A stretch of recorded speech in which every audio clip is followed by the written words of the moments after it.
Kung maayong hapon, welcome back sa The Hague together with your family. Kung kamusta mo karon? Okay ra, wapay tulog. Wapay Kay tulog. kadlaw namin niabot, no. Kung pangutana sa taong bayan kung kamusta po si Tatay Digong? Karon pagsulod na mo, wala pa say pamahaw ug paniudto.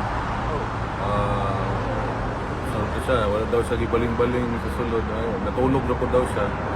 Namayat, payat siya karon. Mas payat siya tong last time. Madrico.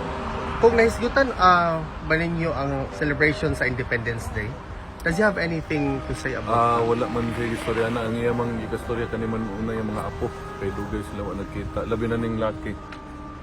Was he very happy, sir, na nakita Oo. niyo? Meron bang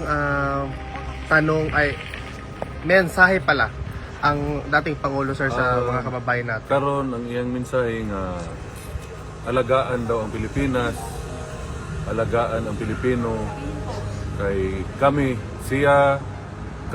mga politiko moagi rami aning kalibutan na importante nga ang Pilipinas matarong during my time. Was there a big difference po doon sa pagbisita mo before the now kay Tatay Digong? Dako kayo yang ipayat. Pero okay man siya. Okay mo storya, sige binuang, sige pagkatawa. Okay man. Kung marami pong salamat. Any mensahe po sa mga kababayan natin kung galing sa iyo?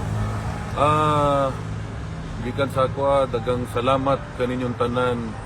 Muhangyo ko ninyo nga padayon ang atong pag-ampo para sa kalusugan ni Presidente Rudy. Dagang salamat sa inyo. Maraming salamat, sir. Ma'am, welcome. Salamat. Thank you, sir.